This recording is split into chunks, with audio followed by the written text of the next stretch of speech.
Help us reach 1,000 subscribers on our new channel Lesbian Stories. We hope you enjoy the story. Life has a funny way of throwing curveballs when you least expect them.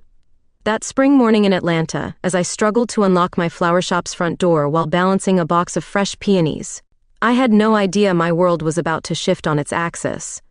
"Mommy, can I arrange the roses today?" Emma, my 8-year-old daughter, bounced excitedly beside me. Her blonde pigtails caught the morning sun, reminding me of myself at her age. "Let's get through breakfast first, sweetie," I smiled, finally managing to push the door open. The familiar scent of flowers enveloped us as we stepped into Thompson's Florals, my little corner of paradise, even if it was currently drowning in debt. The morning crawled by with the usual parade of rushed customers grabbing pre-made bouquets. By afternoon, my phone buzzed with a reminder about the community center meeting. I'd been avoiding these meetings, but the center's new grant program for local businesses was too good to pass up. "Sarah, can you watch Emma for an hour?" I called my best friend, who owned the bakery next door. "Going to fight City Hall?" She laughed. "Just don't punch anyone this time." I straightened my floral print dress and headed to the meeting, expecting another boring funding discussion. Instead, I walked into a heated debate about resource allocation. That's when I saw her. Standing at the podium, commanding attention in her charcoal gray suit, was the most striking woman I'd ever encountered. Laura Chen, as she introduced herself, was arguing passionately for small business support. "The backbone of this community isn't corporate interests," she declared, her dark eyes flashing. "It's the small business owners who pour their hearts into their work." I found myself speaking up before I could stop myself. "And what about single parents trying to keep their businesses afloat?" Her eyes met mine, and something electric passed between us. The debate that followed was intense, our words dancing around each other like sword fighters. Yet beneath our verbal sparring there was something else, a current of understanding, of mutual respect. "You make some valid points," she approached me afterward, extending her hand. "I'm Laura, the new volunteer coordinator." "Madison Thompson," I replied, noticing how her firm handshake lingered a moment too long. "I own the flower shop on Peachtree." "Ah, the famous Thompson's Florals. I've heard great things." Her smile was warm, disarming. "We should discuss how the center can support your business." As we talked, I found myself drawn to her intelligence, her passion for community service. It confused me. This pull toward another woman wasn't something I'd experienced before. I'd dated men exclusively since my divorce, and even those relationships had been few and far between. "Coffee tomorrow?" she suggested as we parted. "I'd love to hear more about your business challenges." I nodded, trying to ignore the flutter in my stomach. Walking back to my shop, I told myself this was purely professional. Yet deep down, I knew something had shifted. Like the first bud of spring breaking through frozen ground, something new was beginning to bloom. Sarah was waiting with that knowing look of hers. "So, how was the meeting?" "Interesting," I replied, watching Emma arrange roses with surprising skill. "Very interesting indeed." Little did I know, that community center meeting would be the first chapter of the most unexpected love story of my life. Coffee with Laura turned into weekly meetings, each one lasting longer than the last. She helped me navigate the maze of grant applications with a patience I hadn't expected from someone who usually dealt with corporate law. There was something about her presence that made even paperwork feel less daunting. "You're underselling yourself here," she said one afternoon, leaning over my shoulder to point at the application. Her perfume, something subtle and citrusy, made it hard to focus on the numbers. "Your community impact is much bigger than you realize." I found myself sharing stories about my regular customers, the nervous teenagers buying first date bouquets, the elderly man who bought daisies every week for his wife's grave, the new mothers receiving congratulatory arrangements. Laura listened with genuine interest, occasionally brushing her dark hair behind her ear in a gesture I was beginning to find endearing. "Mom, can Laura come to our volunteer day?" Emma asked one evening as I tucked her into bed. We had a tradition of spending Saturday mornings helping at local nursing homes, bringing flowers to the residents. When I mentioned it to Laura, her eyes lit up. "I'd love to join you both." That Saturday morning, watching Laura help Emma create small bouquets for the elderly residents, something shifted in my chest. She wore jeans and a simple white t-shirt, so different from her usual corporate attire, and her natural ease with my daughter made my heart ache in an unfamiliar way. "You're really good with her," I said, as we watched Emma charm an elderly resident with her flower arranging skills. She's a special kid, Laura replied, her shoulder brushing against mine. Like mother, like daughter. The grant came through the following week. Laura brought the news herself, arriving at my shop just before closing time with a bottle of champagne. Time to celebrate, Madison. As I searched for glasses in the back room, I overheard Emma asking Laura, "Are you going to be around more now? Would you like that?" Laura's voice was gentle. "Yeah. You make Mom smile more." Their conversation made me pause. It was true. I had been smiling more lately. But it wasn't just about the grant. Later that evening, after Emma was asleep at Sarah's for a sleepover, Laura helped me reorganize the shop's storage room. In the narrow space between shelves of vases and ribbons, we worked in comfortable silence until I reached for a box at the same time she did. Our hands touched, and neither of us pulled away immediately. The air seemed to thicken around us. Laura's brown eyes met mine, and I noticed a fleck of gold in them I'd never seen before. My heart hammered against my ribs as her fingers slowly interlaced with mine. "Madison," she whispered, her voice husky, "I should probably tell you something." But before she could finish, a crash from the front of the shop made us jump apart. A delivery had been left precariously balanced and finally toppled over. The moment shattered like the vase on the floor, leaving me with trembling hands and confused thoughts. That night, lying in bed, I couldn't stop thinking about how natural it had felt to hold her hand, how right it had seemed in that moment. But what did that mean? I'd never thought about women that way before. Yet here I was, analyzing every interaction with Laura, every smile, every accidental touch. Sarah noticed the change in me during our morning coffee the next day. "You seem different lately," she observed, stirring her latte. "Happier, but also distracted." I watched Laura through the shop window as she passed by on her way to the community center, her black hair catching the morning sun. "I'm just grateful for the grant," I lied, ignoring the way my pulse quickened when Laura waved. "Uh-huh," Sarah smirked. "And I'm sure it has nothing to do with our new community volunteer coordinator?" I threw a napkin at her, but my friend's knowing smile followed me throughout the day. Something was blooming between Laura and me, something unexpected and slightly terrifying. The question was, did I have the courage to let it grow? That evening, after closing the shop, I found myself driving aimlessly through Atlanta's streets. My thoughts a tangled mess. The radio played some melancholic country song about forbidden love, and I had to laugh at the irony.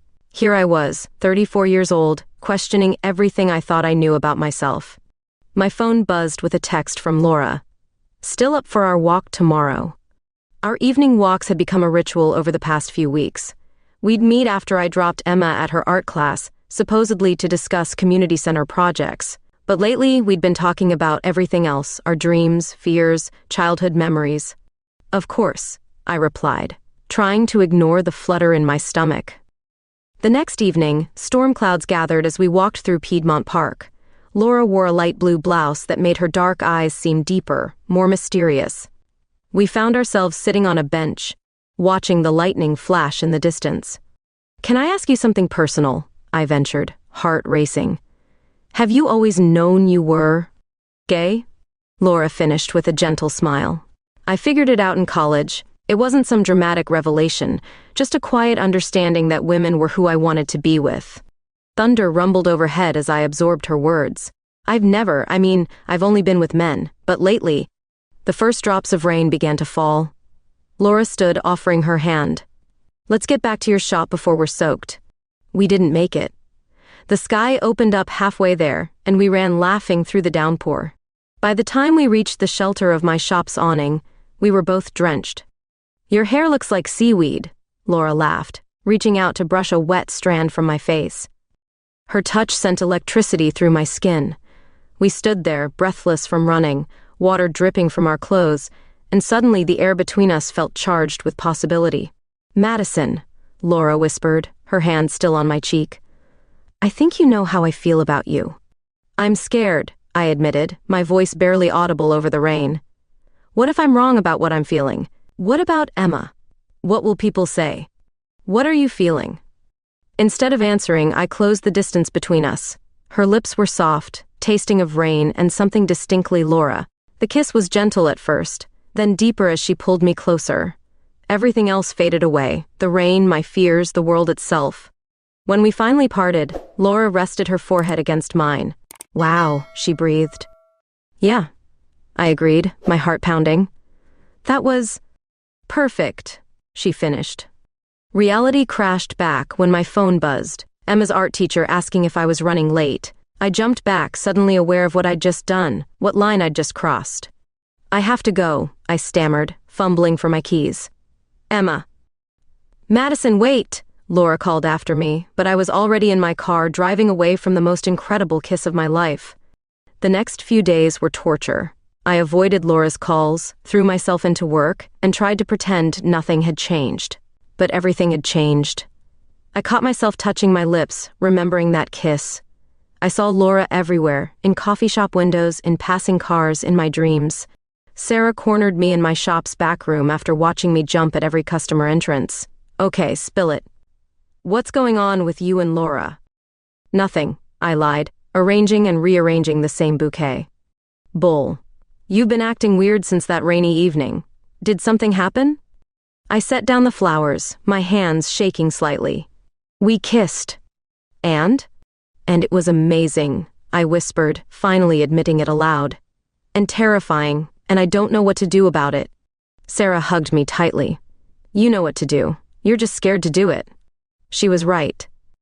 That evening, after Emma was asleep, I sat on my back porch with a glass of wine, watching the stars appear one by one. Then I picked up my phone and typed, "Can we talk?" Laura's response came immediately. "I'm here whenever you're ready." I took a deep breath and hit dial, ready to face whatever this new chapter might bring. Because some things, I was learning, were worth being brave for. Laura suggested meeting at Piedmont Park, our special place. The late afternoon sun painted everything golden as I spotted her sitting by the lake, tossing breadcrumbs to eager ducks. She looked up as I approached, her smile hesitant but warm. "Hi," I said, sitting beside her. "Hi yourself," she replied. We sat in comfortable silence for a moment before she spoke again. "You know, I've been coming here every evening hoping to see you." "I'm sorry I ran," I whispered. I needed time to process everything." "And have you? Processed it?" I turned to face her, taking in her beautiful features, the way the sunlight played in her dark hair. "I think so. I'm still scared, but I'm more scared of not exploring whatever this is between us." She reached for my hand, our fingers intertwining naturally. "We can take it slow," she assured me. "There's no rulebook we have to follow." That evening, we walked and talked until the stars came out. Laura told me about her first girlfriend in college, about coming out to her traditional Chinese parents, about the heartbreak that made her guard her heart so carefully. I shared my fears about Emma, about my conservative family in rural Georgia, about the customers who might turn away from my shop. "Can I tell you something?" Laura said as we sat on our bench. "That first day at the community center when you stood up and challenged me, I was already intrigued. But watching you with Emma, seeing how you pour your heart into your business and your community, that's when I knew I was in trouble." I leaned in and kissed her, no longer caring who might see us. This time, there was no running away. The next few weeks passed in a beautiful blur. Laura and I settled into a routine, stealing moments between work and family responsibilities. She'd bring me coffee in the mornings, helping me set up the shop before heading to her office. I'd save her favorite flowers, purple irises, for her desk at the community center. Emma, perceptive as always, noticed the change in our relationship. One Saturday morning, as the three of us prepared flowers for the nursing home, she looked up from her arrangement. "Laura, do you love my mom?" I nearly dropped the scissors I was holding. Laura met my panicked gaze with calm assurance before turning to Emma. "I care about your mom very much. How would you feel about that?" Emma considered this while carefully placing a daisy in her bouquet. "I think it's good. Mom smiles a lot more now, and you make really good pancakes." That night, after Emma was asleep, Laura and I sat on my back porch swing. The Georgia night was warm and heavy with the scent of jasmine. She pulled me close, and I rested my head on her shoulder. "Move in with us," I whispered, surprising myself with the sudden certainty of wanting this. "Are you sure?" Her voice was husky with emotion. "It's a big step. I've never been more sure of anything." That night, we made love for the first time. It was tender and passionate and perfect. Everything I never knew I was missing. Afterward, lying in her arms, I felt completely at peace. The next morning, I woke to the sound of Laura and Emma's laughter in the kitchen.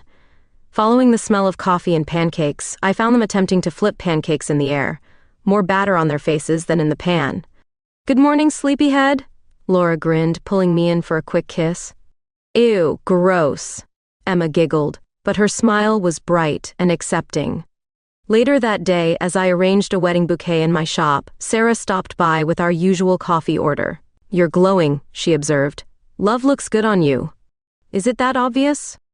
"Honey, you practically have hearts floating around your head." She paused, then added more seriously, "I'm happy for you, Mad. You deserve this." I watched through the window as Laura crossed the street, probably heading to another community meeting. She caught my eye and smiled, and my heart did that now familiar flip. "Yeah," I agreed, touching my lips where I could still feel her morning kiss. I think I finally found what I wasn't even looking for. But life has a way of testing the things we hold most dear. That evening, Laura's phone rang during dinner, and the look on her face as she answered it told me our perfect little bubble was about to burst. Laura's hands trembled as she set down her phone. The pasta on our plates grew cold as she explained her family's investment firm in Seattle was facing bankruptcy charges. Her father, always proud and independent, had finally called for help after exhausting every other option. "I have to go," she said, her voice cracking. "They need legal representation they can trust." "For how long?" I asked, already feeling the distance growing between us. "A few weeks, maybe months." She reached across the table, squeezing my hand. "I'll come back, Madison, I promise."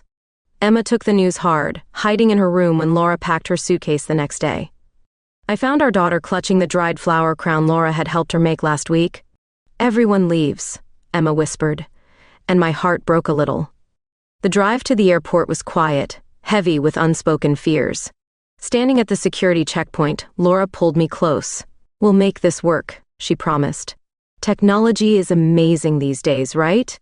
I nodded, not trusting my voice. Her kiss tasted of tears and goodbye. The first few weeks were manageable. We video chatted every night, sharing our days. Laura would show me the Seattle skyline from her temporary office, and I'd give her virtual tours of new flower arrangements. Emma would join our calls, excitedly showing Laura her art projects. But slowly, things began to change. Laura's calls became shorter, her responses delayed. The bankruptcy case was more complicated than expected, she explained, involving multiple shell companies and offshore accounts. "I miss you," I whispered during one late-night call, watching her tired face on my screen. "The bed feels too big without you." "I miss you too," she sighed. "But something strange is happening here. Dad's records don't add up. I think—" The connection suddenly cut out. When she called back, she seemed distracted, changing the subject whenever I mentioned her father's case. Our intimate conversations gave way to surface-level updates and quick good-night calls. Then came the odd financial requests. First, it was a simple question about transferring funds between accounts. Then, urgent requests for emergency wire transfers to save the family business. "Something doesn't feel right," Sarah warned when I mentioned the requests. "Why would a corporate lawyer need emergency cash transfers?" I dismissed her concerns at first, but doubt crept in. Laura's behavior became increasingly erratic. She'd disappear for days, then reappear with elaborate explanations about lost phones and crashed computers. One night, unable to sleep, I Googled the Seattle law firm where she claimed to be working. The address she'd given didn't exist. Panic seized me. I tried calling her regular number, disconnected. The email address she'd been using recently bounced back my messages. Her social media accounts had gone dark. Emma found me crying in the shop's back room, surrounded by wilting purple irises I'd been saving for Laura's return. "Is Laura ever coming back?" she asked, her small voice steady. "I don't know, sweetie," I admitted, pulling her close. "But we'll figure it out together." That evening, I received a strange email from an unfamiliar address. The subject line read, "Urgent Laura Chen identity theft." The sender claimed to be from Seattle PD's cybercrime unit. My hands shook as I opened the message. The words blurred before my eyes. "Sophisticated identity theft ring, targeting LGBTQ individuals, emotional manipulation, Significant financial fraud. I sat there, staring at my screen until it went dark, remembering all the little inconsistencies I'd ignored. The woman I loved was out there somewhere, possibly in danger, possibly being impersonated, or worse. Had everything between us been a lie? My phone buzzed with a text from an unknown number. Madison, please help. Can't explain now. Don't trust any calls or messages except this number. The signature was LC, followed by a private joke only Laura and I shared about the duck that had stolen our sandwich in the park. I stared at the message, my heart racing. Was this really Laura reaching out, or another layer of deception? Either way, I realized I couldn't just sit and wait anymore. The woman I loved, whether she was victim or perpetrator, had answers I needed. Setting my phone down, I walked to Emma's room and watched her sleeping peacefully. Then I called Sarah. I need a favor, I said when she answered. How do you feel about watching Emma for a few days while I take a trip to Seattle? The morning sun streaming through my apartment window illuminated the scattered evidence of my obsession printouts of Laura's emails, bank statements, and pages of notes. I hadn't slept properly in days, analyzing every communication we'd had since she left for Seattle. Sarah arrived early, coffee in hand, concern etched on her face. You look terrible. Thanks, I muttered, shoving papers into a folder. Are you sure you're okay watching Emma? Stop asking. Just promise me you'll be careful. She grabbed my arm. And Madison, don't empty your savings chasing ghosts. I hugged Emma goodbye, promising to bring her back a souvenir from Seattle. She squeezed me tight, whispering, Find Laura, Mommy. On the flight, I reviewed everything I knew. The cybercrime unit's email had detailed a sophisticated scam targeting LGBTQ individuals through community centers and dating apps. The fraudsters would build emotional connections over months before manufacturing family emergencies requiring urgent financial assistance. But something didn't add up. Laura had never asked me for money directly. The request had come through increasingly desperate emails from her father, and that last text message. Only the real Laura could have known about that duck. My phone buzzed with another message from the unknown number. Don't go to the address I gave my community center. It's being watched. I texted back, Prove you're really Laura. The response came quickly. First kiss in the rain under your shop's awning. You tasted like mint tea and said you were scared. My heart skipped. That detail had never been shared with anyone. Following the new instructions, I found myself in a small coffee shop in downtown Seattle. The barista handed me a note with my order. Back room, 2 p.m. At exactly 2, I pushed through the door to find Laura sitting alone at a table, her face pale and drawn. She looked up, tears filling her eyes. Madison, she whispered. I'm so sorry. I wanted to run to her, to hold her, but caution held me back. Explain. She told me everything. Her family's firm had indeed been in trouble, but not from bankruptcy. Her father had unwittingly become involved with a criminal organization using the business for money laundering. When Laura discovered the truth, they threatened Emma's safety if she didn't cooperate. They used my phone, my email, she explained, voice shaking. They wanted to use our relationship to funnel money. When I refused to help them target you, they cut me off completely. Why didn't you go to the police? I did, 3 weeks ago. That's why I had to disappear. The cybercrime unit has been building a case, but these people are sophisticated. They've already shifted their operation twice. A noise from the front of the shop made us both jump. Laura's hand found mine under the table, and despite everything, that familiar warmth spread through me. I know I've ruined everything, she whispered. But you have to believe me. What we have is real. Every moment, every kiss, every promise was real. I studied her face, searching for any sign of deception. Instead, I saw the same Laura who had helped Emma with her homework, who brought me coffee every morning, who had changed my life with a kiss in the rain. I believe you, I said finally, but no more secrets. We face whatever comes next together. She broke down then, and I pulled her into my arms, not caring who might see. We stayed like that until her tears subsided, then began planning our next moves.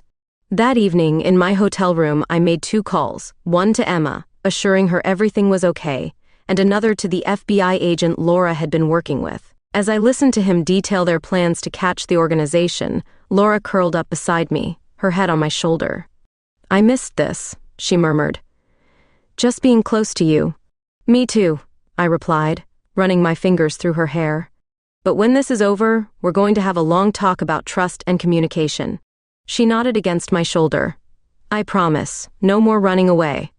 Outside, Seattle's rain tapped against the window, so different from our Georgia storms. Tomorrow would bring challenges, interviews with federal agents, evidence compilation, protective measures for Emma. But for now, we had this moment, this room, this reconciliation. My phone buzzed with a text from Sarah. Emma wanted you to know she left cookies for Laura in the kitchen. Some things I realized were worth fighting for. Some loves were worth crossing the country to save. And sometimes, the biggest test of trust comes not in the falling but in the rebuilding. The next few days in Seattle passed in a blur of federal agents, depositions, and endless cups of coffee. Laura's testimony proved crucial in untangling the complex web of fraud. I watched her in admiration as she methodically laid out evidence, her lawyer's mind sharp despite her exhaustion. Your girlfriend's quite something, Agent Roberts told me during a break. Her work will help protect countless others from similar scams. I smiled at the word girlfriend. It seemed inadequate for what Laura and I had become through all this. Between meetings with the FBI, we managed to visit Laura's parents.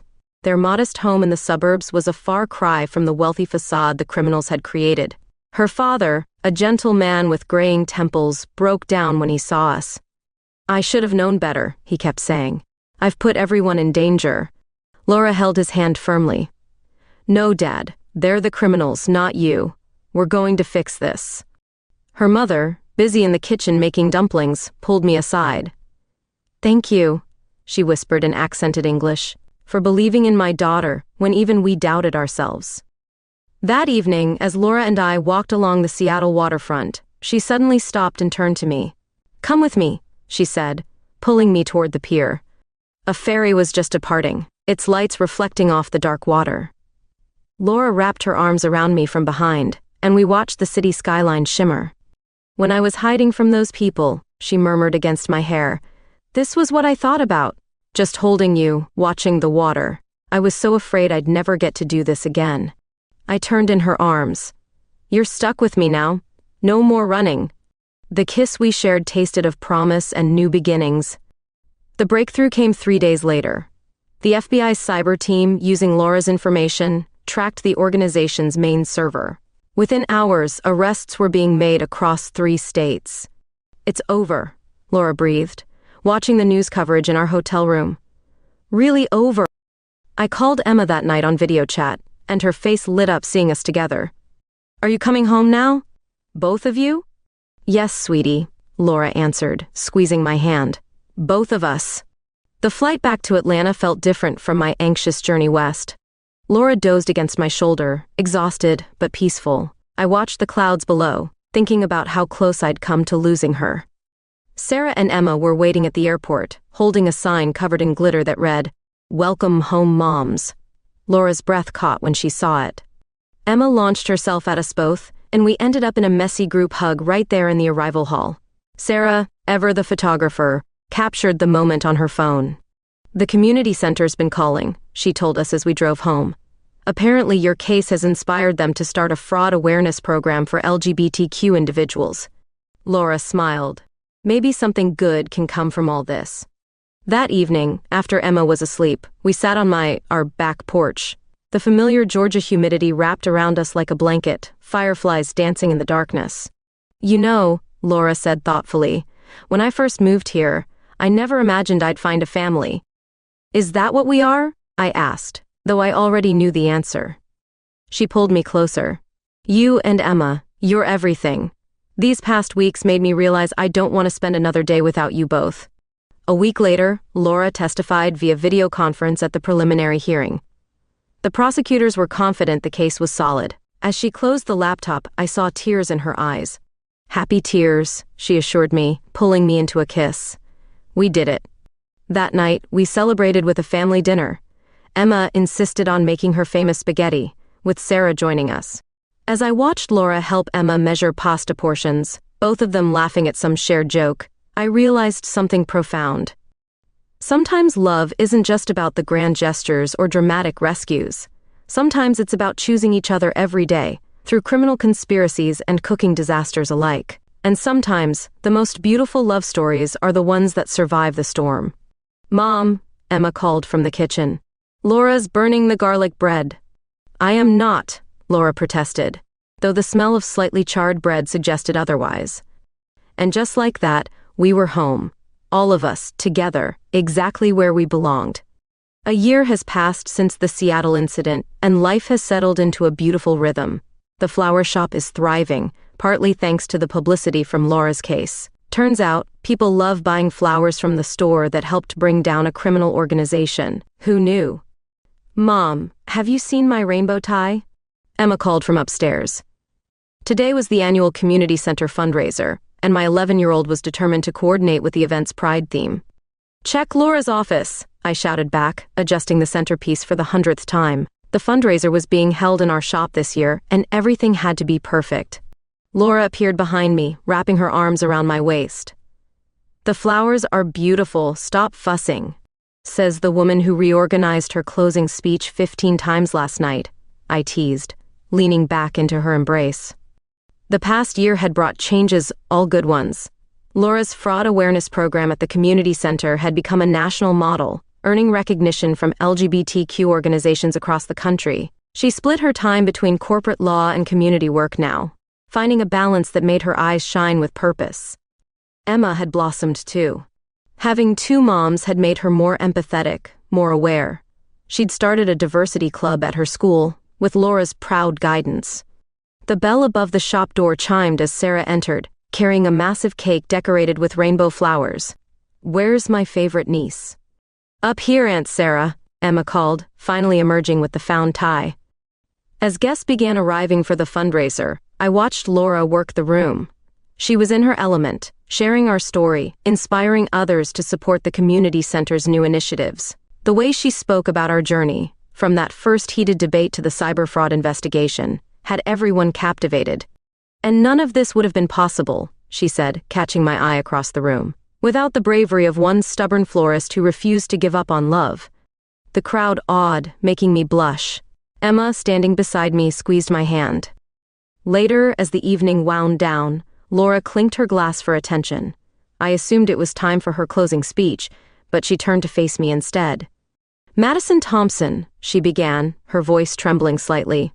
"When I first walked into that community center meeting, I had no idea I was about to meet the love of my life. You've shown me what real family means. You and Emma have given me a home I never knew I was missing." My heart started racing as she reached into her pocket.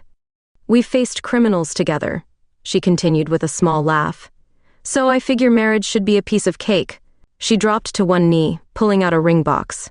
"Will you marry me?"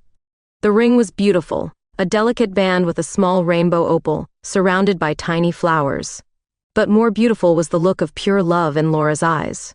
"Yes," I whispered, then louder. "Yes!" The shop erupted in cheers as Laura slipped the ring on my finger. Emma crashed into us both, creating a group hug that soon included Sarah and half the guests.